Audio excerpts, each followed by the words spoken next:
empezando esta última sesión del ciclo, esta sesión de la tarde.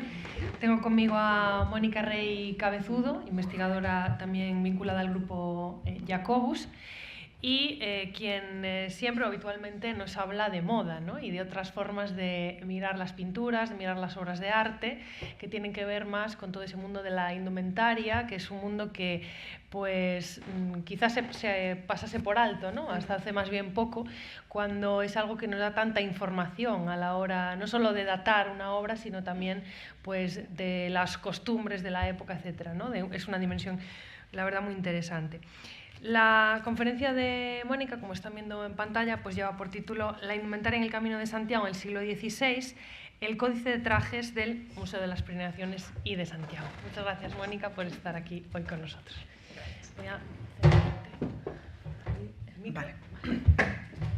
Bueno, buenas tardes a todos. En primer lugar, bueno, dar las gracias a Ana y al Grupo Jacobus otra vez por contar conmigo para estas ocasiones, que siempre es un placer poder venir y aportar pues, mi pequeño granito de arena en lo que a indumentaria e historia de la indumentaria se refiere, ¿no?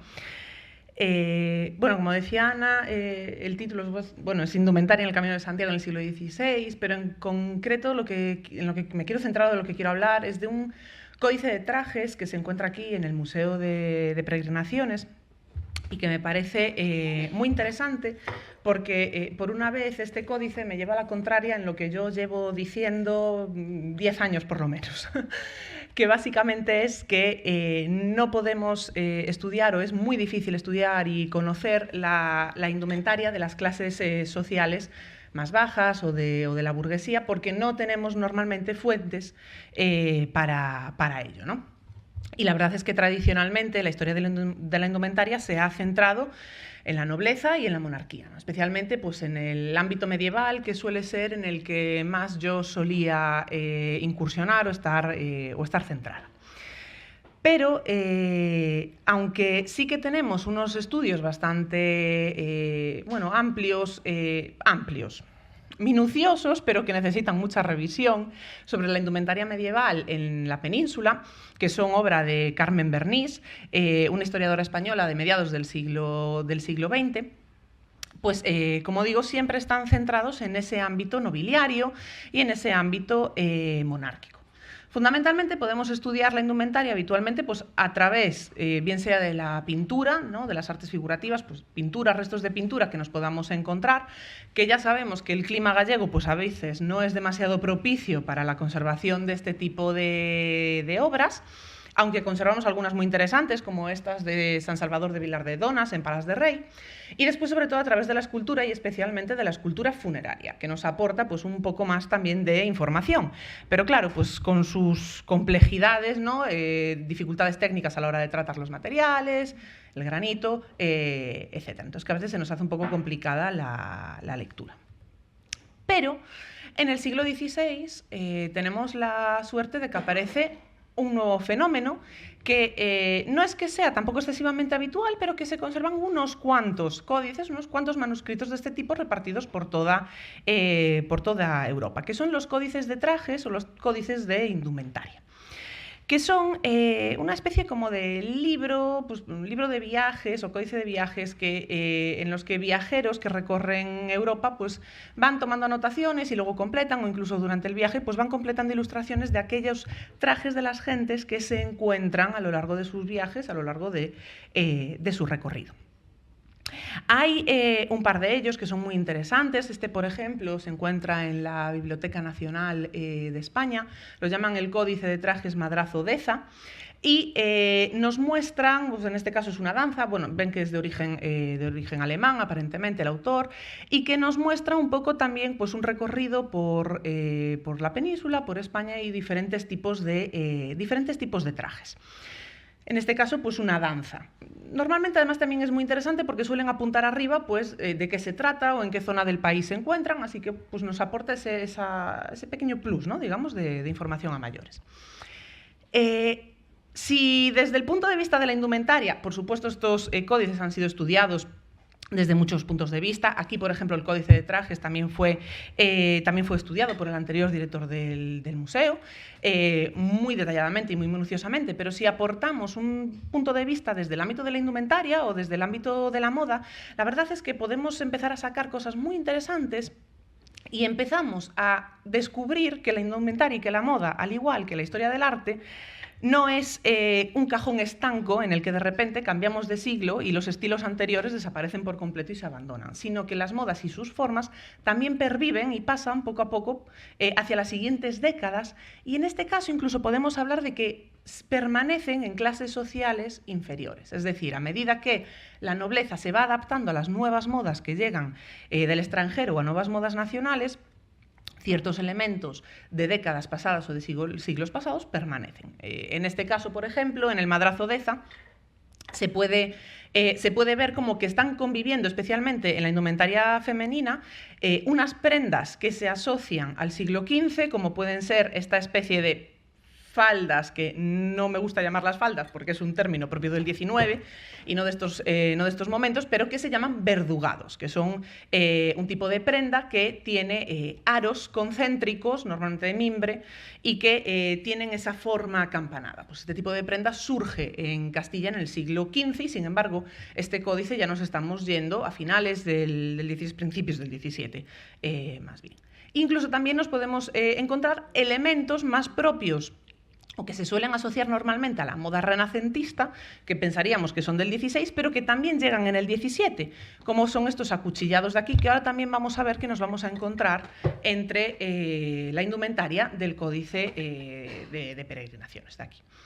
Con lo cual nos muestra esa mezcla. Y sin embargo, si miramos a los hombres que están bailando en esta imagen, pues su indumentaria se corresponde totalmente a finales del siglo XVI, es decir, no tienen ninguna de esas reminiscencias medievales que sí que se encuentran en los trajes femeninos. Con lo cual nos está aportando información muy interesante este tipo de piezas.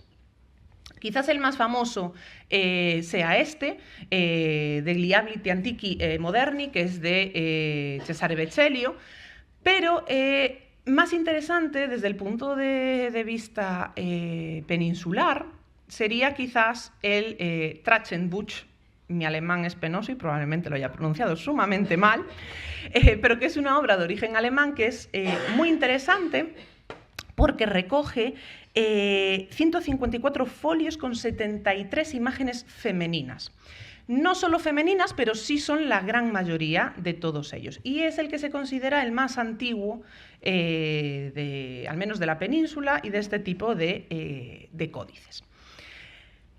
La verdad es que recoge una gran variedad de estilos, desde nobles hasta campesinos, incluso indígenas. Es un poco una mezcolanza de diferentes personajes, pero hay dos tipos de personajes que sí que recogen, que me parecen muy interesantes, que son las mujeres campesinas o burguesas de la zona del País Vasco, que aparecen con este tipo de tocados apuntados, puntiagudos, bueno, que tienen ciertos estudios ya hoy en día académicos sobre el origen de estos tocados. Se relaciona con el sur de Francia y aparece una mujer gallega, que sería esta mujer de aquí, que es una mujer muy curiosa, especialmente por los tres usos que lleva en la cabeza. Pero como lo que nos interesa y en lo que nos tenemos que centrar es en el códice de aquí, de peregrinaciones, pues vamos ya a pasar un poco a él, ¿no?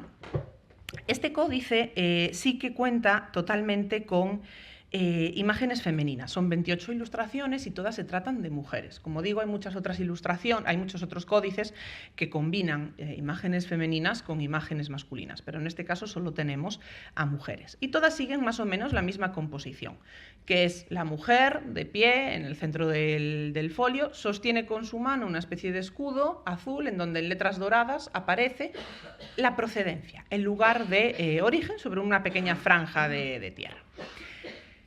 Las ciudades o los pueblos que aparecen representados recorren un poco lo que sería el camino del norte y el camino francés, con 2 localidades en Francia, el resto ya se encontrarían todas situadas en la península, hasta Santiago, como vemos, esta de aquí es la mujer compostelana,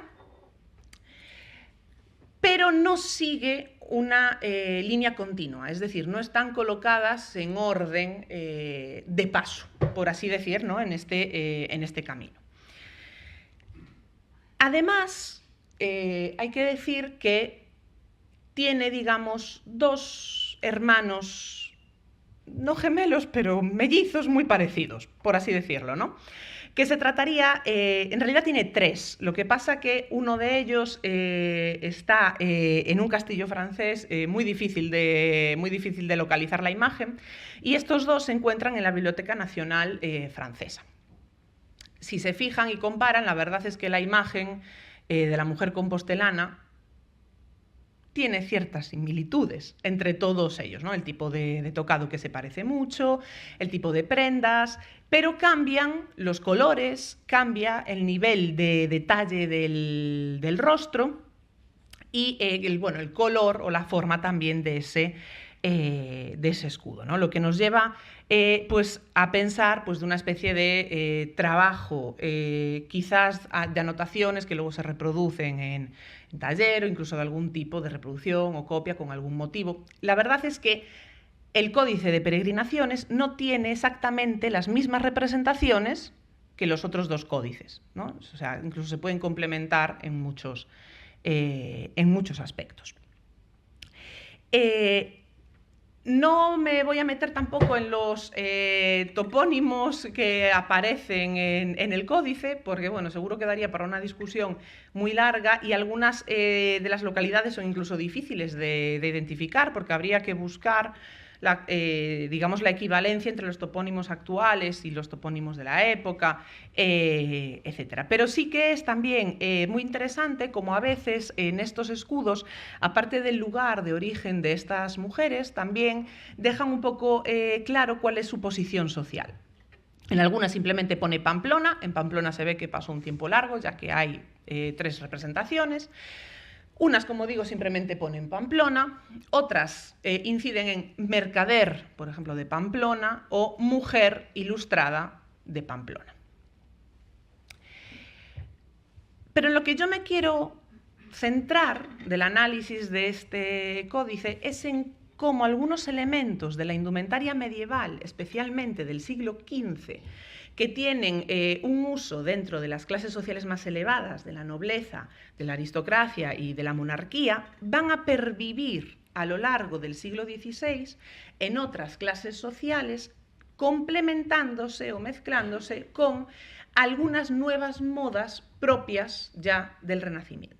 Lo cual me parece muy interesante y, como decía antes, no es lo habitual, porque generalmente carecemos de información sobre cómo se vestían estos grupos sociales, al menos hasta el siglo XVIII y XIX, donde ya podemos empezar a tener un poco más de información. Si analizamos algunos aspectos innovadores dentro de la indumentaria de estas mujeres o el complemento más propio del XVI que aparece en estas representaciones, sin duda es la gorguera o el cuello de lechuguilla, como aparece aquí en esta mujer de Pamplona. En las 3 mujeres de Pamplona aparece la gorguera. Pongo esta en concreto por un motivo muy claro, y es esa combinación con un escote abierto. La gorguera es un elemento medieval. Partamos de esa base. El remate es el cuello de la camisa. La camisa siempre es una prenda interior, es la que está en contacto directamente con la piel, y ya en la Edad Media, en el siglo XIV, hablamos de gorgueras. Pero cuando hablamos en la Edad Media de gorgueras, hablamos de un pequeño cuello rizado que se coloca decorando el cuello cerrado de las camisas y que puede aparecer o no en determinados conjuntos de prendas por debajo a modo de adorno, a modo decorativo.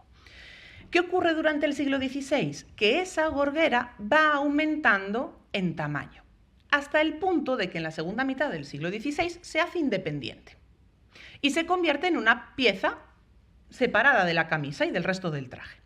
Las hay muy exageradas, más tiesas, menos tiesas, incluso las hay con estructuras de alambre en su interior para que mantengan una forma muy levantada. Pero la gorguera, la característica principal de la gorguera dentro de la península es que su uso, en el caso femenino, se suele combinar con trajes de cuello alto, con lo que se suele llamar saya española, que es un tipo de prenda de cuello alto totalmente cerrado, muy conservador. Con lo cual aquí llama muchísimo la atención que esta mujer de Pamplona se salga de esa norma más habitual y la lleve en combinación con un escote, que no es para nada normal. De hecho, las dos imágenes de comparación que les pongo no son españolas, porque no he encontrado un retrato español con esta combinación. ¿Dónde nos encontramos este tipo de combinaciones? En Inglaterra.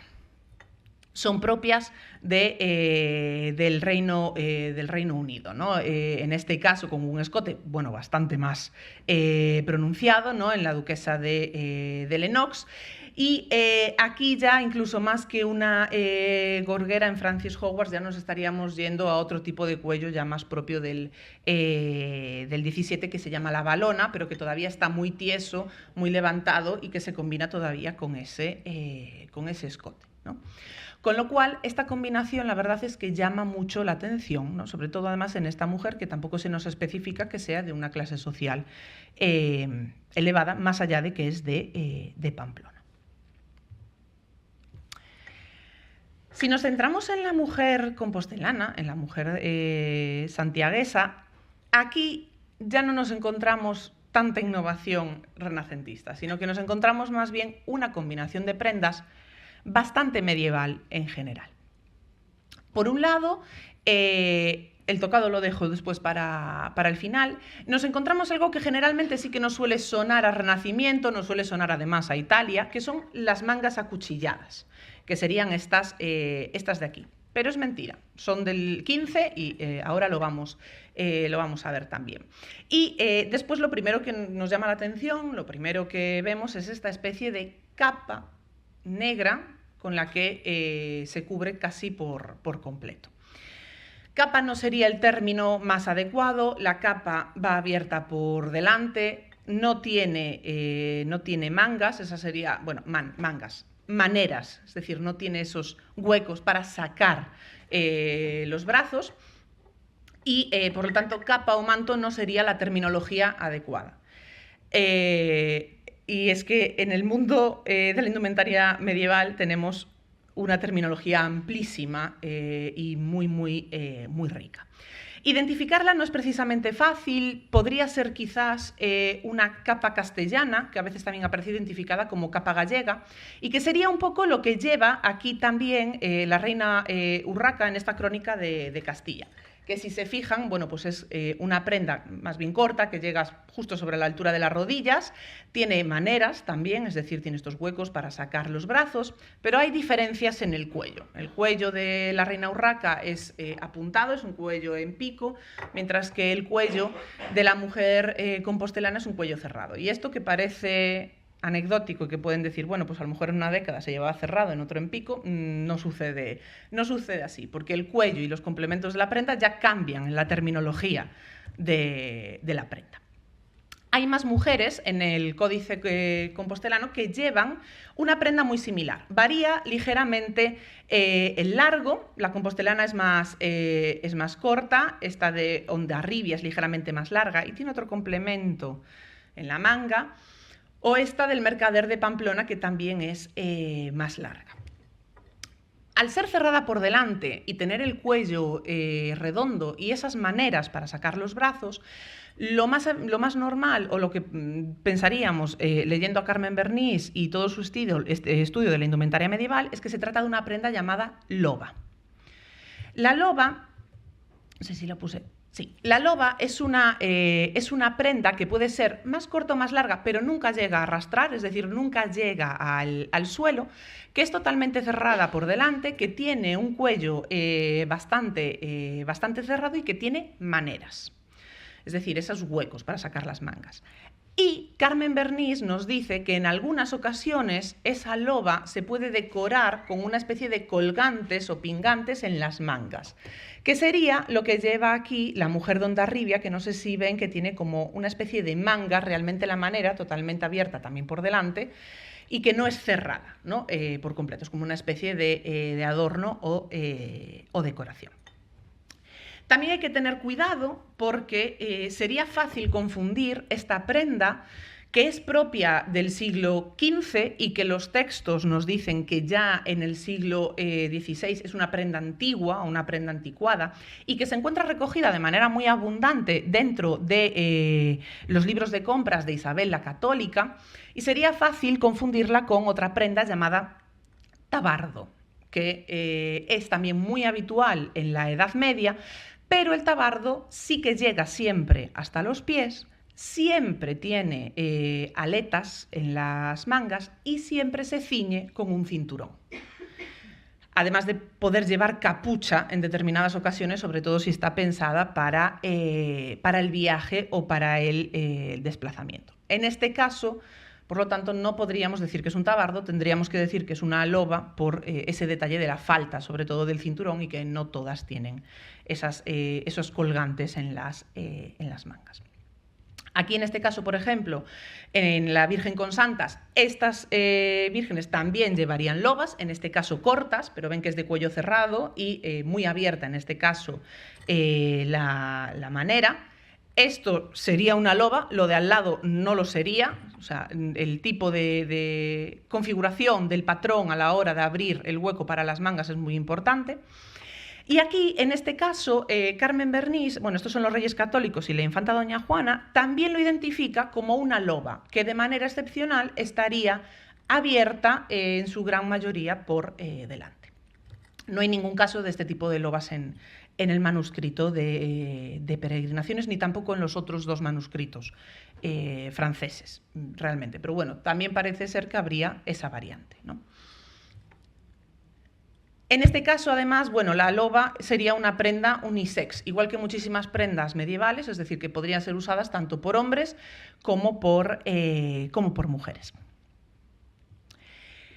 Antes mencionaba esa cuestión de las mangas acuchilladas. Este es el Trachtenbuch, ese tratado alemán que es de hacia 1530, más o menos, y aquí se puede ver lobas nuevamente, 3 lobas, y también se pueden ver esas mangas acuchilladas, que normalmente, ya digo, asociamos al siglo XVI, pero que ya tenemos en la península en el siglo XV de manera muy habitual. Pero también hay otro detalle que es una moda propia de la península, en concreto sobre todo del Reino de Castilla, y que es muy habitual durante el reinado de Isabel la Católica, que es el peinado. Este tipo de peinado pues también sería una pervivencia medieval, es un trenzado, el pelo se recoge en una trenza muy larga que luego se envuelve en una tela y se complementa con una cofia en la cabeza, que además es una moda peninsular, no se encuentra fuera de la península durante el siglo XV, excepto en la película Braveheart, donde lo ponen en pleno siglo XIII, pero bueno, como ni siquiera aciertan con la reina que es, pues da igual. Pero que aquí vemos que se sigue utilizando en el siglo XVI, ¿no? Con lo cual seguimos viendo esa combinación. Y hay otro elemento que también es muy interesante, que son los zapatos. La mayoría de las mujeres que aparecen representadas en el Códice compostelano llevan unos zapatos apuntados, planos negros apuntados, que ya aparecen en el siglo XIII, es decir, que estamos viendo que tienen una pervivencia realmente muy larga. Pero si vuelvo un poquito para atrás, en el Trachtenbuch ya lo vemos, pero también en el Códice compostelano, especialmente en las mujeres de Navarra, vemos estos zapatos de suela tan sumamente alta que son chapines. Normalmente, en la historia de la moda general, sobre todo cuando vamos a libros muy generalistas, ¿no? Poco específicos, pues nos encontramos que se identifica el chapín como un calzado propio del siglo XVI y además de origen veneciano. Y no es cierto. El chapín es un calzado valenciano, que no veneciano, propio del siglo XV y que luego se expande su uso por toda la península durante el siglo XV, con esta alta suela de corcho, que en muchas ocasiones va muy decorada, pintada, con oropel, incluso con piedras preciosas, los más ricos, que puede variar en su sujeción del pie. De hecho, si nos fijamos aquí en las mujeres de Pamplona, parece que tiene una suela de chapín, es decir, son suelas muy altas, pero si nos fijamos en la parte de arriba, parece que están sujetas al pie con una tira, ¿no?, que parece un poco una mezcla entre un chapín y un alcorque. Un alcorque también es un tipo de calzado medieval que aparece ya en el siglo XIII y que no es más que una suela de madera o de corcho que luego lleva dos tiras para sujetarlas al zapato y que se utilizaba para que no se estropeara el calzado de cuero al caminar por la calle. Con lo cual, esto también es interesante y habría que mirarlo más de cerca porque quizás nos estamos encontrando aquí con un elemento muy interesante del calzado en el siglo XVI en determinadas clases sociales, ¿no? No sé si me estoy enrollando mucho o si no, paro, vuelvo para atrás, ustedes díganme. Después está la configuración de los trajes en sí. Hay varias mujeres que no llevan prenda de arriba, que no llevan sobre todo. El sobre todo, digamos que es el abrigo que identificaríamos hoy en día y que era fundamental para considerarse bien vestido a la hora de salir a la calle, especialmente durante la Edad Media. Es muy interesante que no lleven sobre todo porque esto nos permite ver bien las prendas de debajo. Algo que, por ejemplo, la mujer compostelana ya nos dificulta bastante más porque lleva esa loba que es ese sobre todo. Aquí lo que vemos son conjuntos de dos piezas. Vemos una parte superior, en el caso de esta mujer de entre Santiago y San Salvador, en Oviedo, vemos una especie de cuerpo de color marrón con mangas azules. Este tipo de combinaciones de colores diferentes entre cuerpo y mangas también es muy habitual en el siglo XV y que en muchas ocasiones son mangas que se llaman cosedizas, es decir, mangas de quita y pon que te permiten realizar diferentes combinaciones con menos prendas, ¿no? Puedes tener diferentes mangas para un mismo cuerpo, por ejemplo. En este caso están acuchilladas, es un acuchillado más discreto, que se ve aquí ligeramente.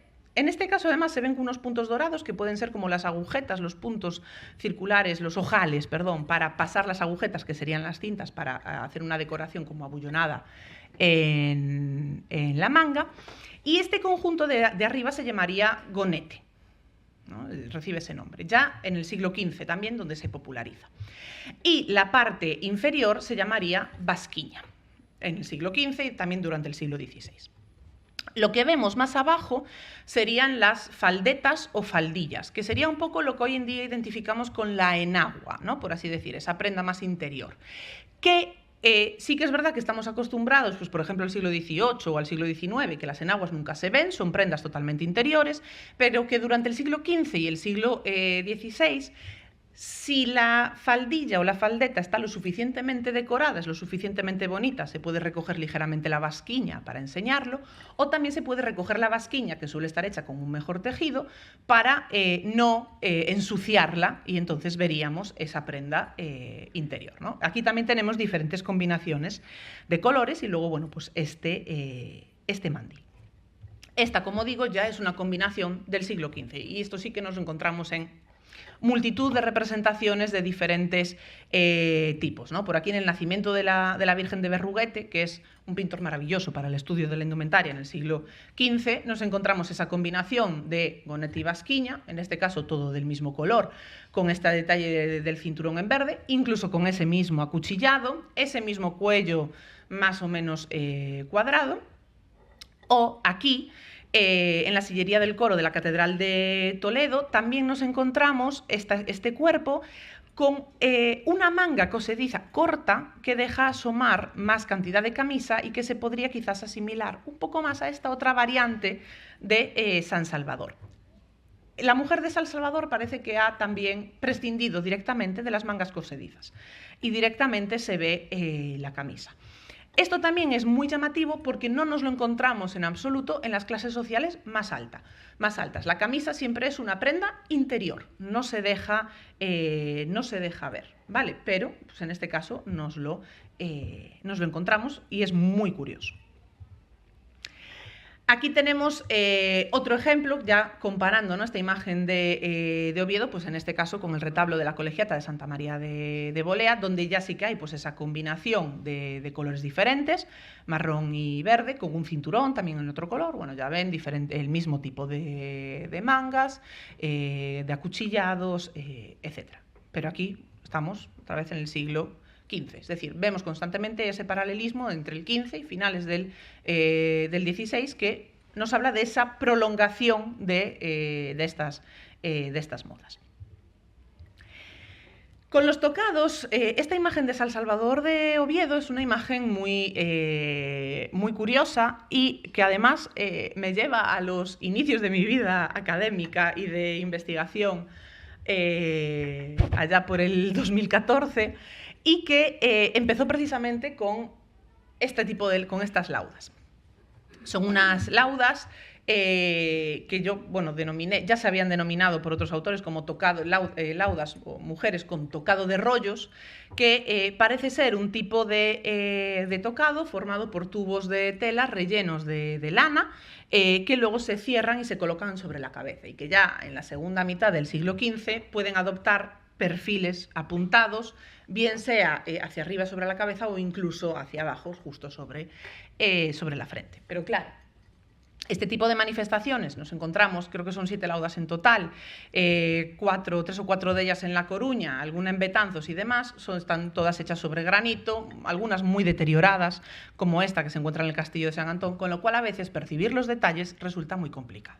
Entonces, claro, imagínense un poco mi sorpresa al encontrarme con esta representación en San Salvador de Oviedo en el Códice de Peregrinaciones, que, salvando la perspectiva de la imagen, sí que parece bastante similar al de la yacente, al estar formado por esa especie de rollos, ¿no?, o de al menos pliegues, y con ese perfil apuntado. Es además muy interesante porque cuando yo estaba trabajando sobre estas laudas no me encontré ninguna representación fuera de la provincia de Coruña de este tipo de tocados. Y aquí ya nos está hablando de una representación en Oviedo, con lo cual sería muy interesante profundizar un poco también sobre la evolución o este tipo de tocado. En el caso de la mujer compostelana, no vemos bien las prendas de debajo, porque claro, lleva sobre todo esa loba, pero sí que vemos una diferencia, ¿no?, de colores. Las mangas que dejan ver las maneras son rojas y la basquiña es amarilla. Quizás pues, serían pues, este mismo tipo de combinaciones de gonete y basquiña jugando con diferentes colores. Aquí tenemos pues, otro ejemplo más, también en este caso en Cataluña, del nacimiento de la Virgen, donde se juega con esa combinación. Aquí se ve quizás muy bien esa manga cosediza, porque se ve que está separada de lo que es el cuerpo, ¿no?, y la sisa. Quizás estemos pues, nuevamente pues, ante ese tipo de combinación, ¿no?, de gonete y de basquiña, con mangas acuchilladas. Si ven, todos los modelos son bastante similares, ¿no?, en general.